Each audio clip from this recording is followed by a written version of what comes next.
So hello students of class 9, now let's move on to part number 6 of our chapter French Revolution। आगे की बात करते हैं। Louis 16 उसकी वाइफ को फांसी पर लटकाकर उन्हें हटा दिया गया बर्बन डायनेस्टी को, और मैक्सिमिलियन रॉबेस्पियर है ना, मैक्सिमिलियन रॉबेस्पियर जो कि जैकोबिन क्लब का लीडर था, वो नया रूलर बनता है फ्रांस का। कौन, नाम लिख देते हैं, इसका नाम याद भी रखना है आपको।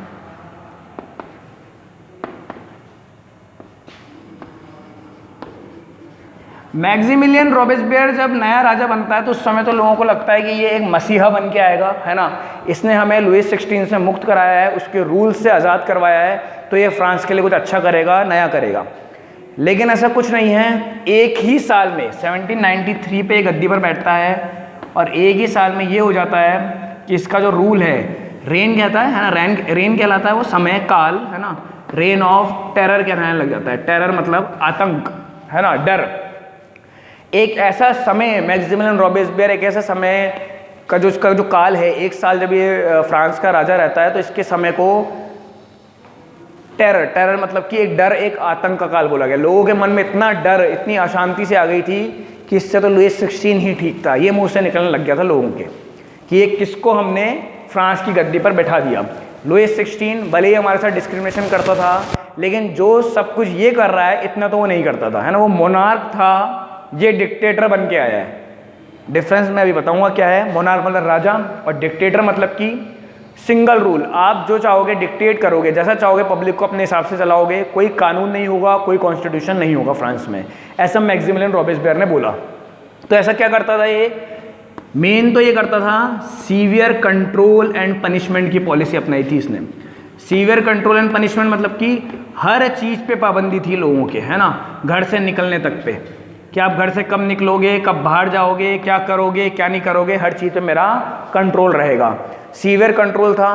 पनिशमेंट मतलब कि छोटी सी गलती की बहुत बड़ी सजा दी जाती थी। फॉर एग्जांपल आज क्या है, आज कानून के हिसाब से हर काम होता है। आप 500 रुपये की चोरी करते हैं, सज़ा छोटी है, 5 लाख की करते हैं, सज़ा बड़ी है। लेकिन छोटे छोटे बातों की, अगर कोई 500 रुपये की भी चोरी करता है तो उसको फांसी पर लटका देना, मारना, पीटना, ये बहुत आम बात थी मैक्सिमिलियन रॉबेस्पियर की।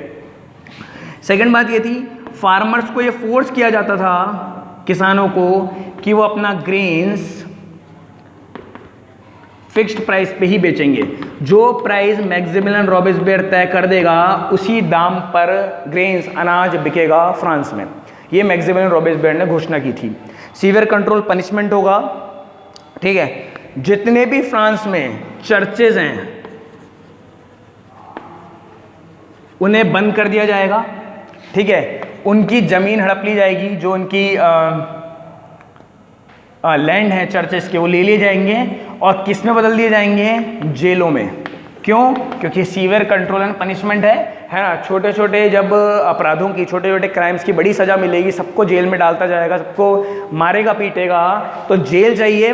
तो जेलों के लिए क्या करता है, चर्चेस को बंद करवाता है कि चर्च, जितने भी चर्च ताला लगवाओ इन पे तो, और इनको जेल में बदलो, है ना, इनको जेल बनाओ। फार्मर्स को बोला गया, जो ग्रेन्स, जो आपके फूड ग्रेन्स हैं, जिस दाम पे हम खरीदेंगे उसी दाम पे आपको बेचने पड़ेंगे।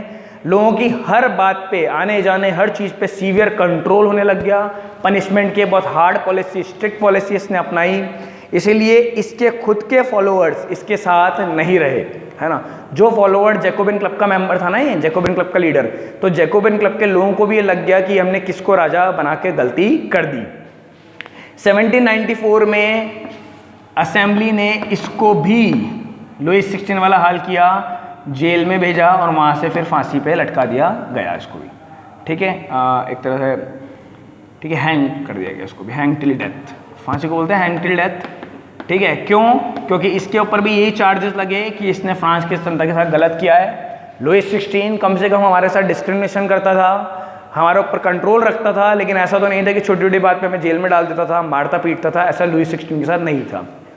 मैक्सिमिलियन रॉबेस्पियर को वर्चुअल डिक्टेटर कहा गया फ्रांस का, कि रूलर बनने के 1 साल के भीतर ही ये तो डिक्टेटर बन गया। डिक्टेटर मतलब कि कोई रूल नहीं है, कोई रेगुलेशन नहीं है, कोई कॉन्स्टिट्यूशन नहीं है, फ्रांस की जनता को सिर्फ अपने हिसाब से चलाने का काम ये कर रहा है।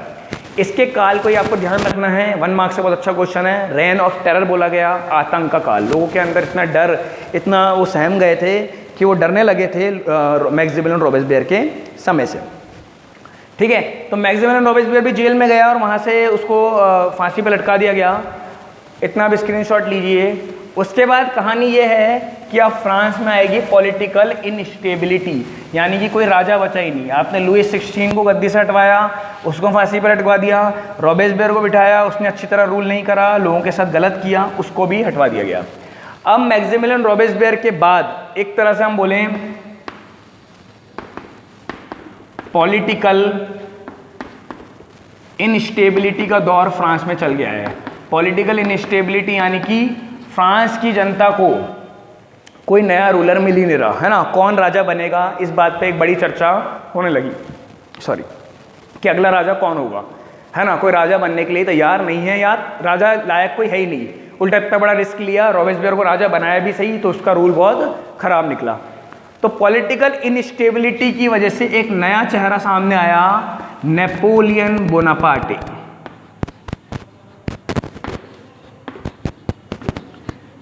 ठीक है, जो एक ऐसा पर्सन था, बात करता था फ्रीडम की, आज़ादी की, इक्वलिटी की, है ना, सब इक्वल हैं, कोई डिस्क्रिमिनेशन नहीं होगा, और ब्रदरहुड की, भाईचारे की, अपने देश की, है ना, ये बात करता था। लोगों को इसके आइडियाज़ बहुत पसंद आए। इसके आइडियाज़ ना सिर्फ फ्रांस, पूरे यूरोप में फैले, इंडिया तक आए। टीपू सुल्तान के काफ़ी अच्छे मित्र थे ये नेपोलियन, है ना। नेपोलियन के आइडियाज़, टीपू सुल्तान बिल्कुल उस पे चलते थे, लिबर्टी पे, फ्रेटर्निटी पे, इक्वलिटी पे। वो भी मानते थे कि फ्रांस में जो नेपोलियन के आइडियाज़ हैं पूरे विश्व में फैले, है ना, यूरोप ही नहीं सिर्फ। और फ्रांस के लोगों को इस समय पे कोई रूलर भी नहीं मिल रहा था, तो नेपोलियन ही अगला राजा बनेगा फ्रांस का। यहाँ पे आपको एक बात ध्यान रखनी है, अभी तो आप लोगों ने मेरे मुँह से सुना तो आपको लग रहा होगा नेपोलियन बहुत अच्छा राजा बन जाएगा, फ्रांस में सब कुछ ठीक हो जाएगा। लेकिन धीरे धीरे करके जब ये राजा बनेगा, लोगों को इसका व्यवहार पता लगेगा कि कैसे ये रूल कर रहा है, तो ये भी वही कहानी चलेगी, लुईस 16, फिर रॉबेस्पियर और फिर नेपोलियन। नेपोलियन भी उन्हीं की लिस्ट में शामिल होगा अंत में। लोगों के लिए ये भी एक अच्छा राजा बन के नहीं आएगा। इसके आइडियाज़ अच्छे हैं, है ना, फ्रेटर्निटी, लिबर्टी, इक्वलिटी, फ्रीडम, ये सब हर देश में होने चाहिए, लेकिन आइडियाज़ को लागू करने का तरीका बहुत गलत होगा। एक बहुत ही स्ट्रिक्ट रूलर ही बन के आएगा, है ना, छोटी छोटी चीज़ों में पाबंदियाँ लगा देगा। ठीक है, तो वो चीज़ देखी जाएगी और कि ये फ्रांस में क्या कर रहा है, अभी आगे आएगा ये, है ना। इसके बाद ये है स्टोरी कि हम बात करें, आप लोगों ने इतनी बात आप ध्यान रखना, ये मैं वापस आपको बताऊंगा नेपोलियन कैसे राजा बना और अब नेपोलियन करेगा क्या राजा बनने के बाद। अभी मैंने आपको बता दिया क्योंकि फिर क्वेश्चन ये आता कि रॉबेस्पियर गया तो राजा कौन है ना। तो नेपोलियन बनेगा राजा, अभी उसकी बात करेंगे। हमने एक और बात करते हैं, आपकी बुक में टॉपिक है रोल ऑफ विमेन। विमेन का क्या हुआ इन सब में, है ना। तो विमेन तो हमेशा की तरह हमारे समाज में, चाहे भारत हो, यूरोप हो, फ्रांस हो, कोई भी देश हो, पीछे ही धकेली गई हैं। फ्रांस में भी यही हुआ। विमेन ने काफ़ी एक्टिव पार्टिसिपेशन किया राजाओं के खिलाफ, है ना। लुईस 16 को गद्दी से हटाने के पीछे ना सिर्फ मैन का, विमेन का भी एक बहुत बड़ा रोल था। क्योंकि जब लुईस 16 ने महंगाई बढ़ा दी थी, सबसिस्टेंस क्राइसिस आया था फ्रांस में, तो ये विमेन ही थी जो राशन की दुकानों के बाहर खड़ी थी और विरोध कर रही थी कि हमें राशन भी सही रेट में नहीं मिल रहा है। जब वॉर हुए ऑस्ट्रिया और प्रूशिया के साथ, जो मैंने पिछले वीडियो में आप लोगों को बताया था, उस समय पे भी मैन तो वॉर में चले गए, तो विमेन ने पीछे फार्मिंग देखी, काम किया और अपना घर चलाया, रेवोल्यूशन में पार्टिसिपेट किया।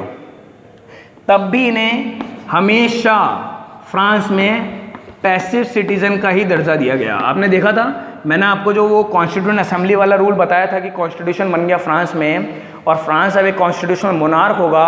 उसमें क्या आया था कि विमेन हमेशा क्या होंगी, पैसिव सिटीजन होगी, यानी कि उनको राइट टू वोट भी नहीं होगा, ना ही इलेक्शन लड़ने का राइट होगा।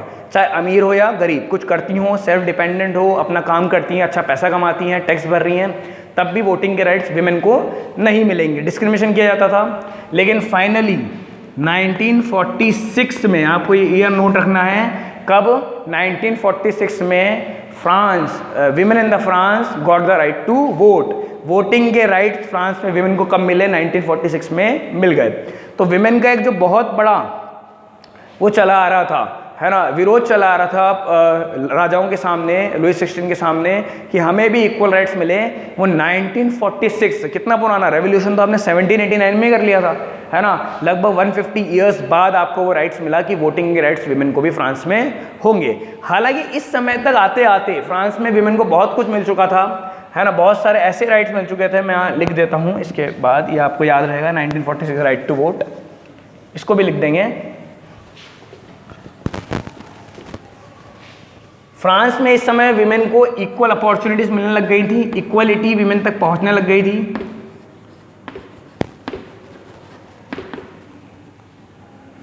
ठीक है, जॉब्स वगैरह में, कॉलेज के एडमिशन, स्कूल के एडमिशन में। उल्टा गर्ल्स के लिए फ्रांस में कंपलसरी एजुकेशन कर दी गई थी कि लड़कियों को पढ़ाना, बच्चियों को पढ़ाना जरूरी है। फ्रांस में कंपलसरी है एजुकेशन, है ना, ताकि वो आगे बढ़ सके। डाइवोर्स, है ना, पहले क्या होता था फ्रांस में कि जो डाइवोर्स होते थे वो इलीगल थे। विमेन अपनी मर्जी से डाइवोर्स नहीं ले सकती थी, उसको लीगल बना दिया गया। अगर एक विमेन चाहती है कि वो अपने हस्बैंड से किसी तरीके से परेशान है तो वो उसे छोड़ सकती है लीगली, है ना, कोर्ट के थ्रू। ये कर दिया गया। अब विमेन जॉब्स भी करेंगी, उन्हें ट्रेनिंग भी दी जाएगी और सारे राइट्स जो मेन के पास हैं वो विमेन को भी मिलेंगे। तो मैं लिख देता हूँ, डाइवोर्स भी लीगल बना दिया गया विमेन के लिए। एजुकेशन आपने दे दी, जॉब्स दे दी और वोटिंग के राइट्स भी दे दिए। लेकिन वोटिंग के राइट्स लेट मिले। ये ऊपर वाले राइट्स जो 1, 2, 3 में मैंने लिखे ये जल्दी मिल गए थे। वोटिंग के राइट्स का ईयर मैंने पहले भी लिखा था, क्या था, 1946 में फ्रांस को विमेन को फ्रांस में वोटिंग के राइट्स मिल गए। तो विमेन जो एक पीछे धकेली गई, हमेशा पैसिव सिटीजन में रखा गया, जॉब्स करने के लिए मना किया गया, वो अपने हिसाब से मैरिज डिवोर्स नहीं ले सकती थी, एजुकेशन उनके लिए नहीं थी, वोटिंग राइट्स नहीं थे। धीरे धीरे करके फ्रांस में विमेन को भी ये सब मिलने लगा। ठीक है, तो ये आपने पूरा पढ़ा कि किस तरीके से ये पूरा चला है रेवोल्यूशन। अब मेरे को आपको एक पार्ट और 7th पार्ट बनेगा, उसमें एक स्लेवरी समझाना है। स्लेवरी मतलब बंधुआ मजदूरी, किस तरीके से मजदूरों को बांध के रखा जाता था, उनके साथ स्लेवरी कराई जाती थी, अभी हम आगे पढ़ेंगे। और फिर नेपोलियन का पूरा एक काल समझाना है। एक पैराग्राफ में है कि नेपोलियन ने किस तरह अपने 10 साल राजा रहा, वो किस तरह वो निकाले। पार्ट नंबर 6 में इतना ही रखते हैं। Thank you.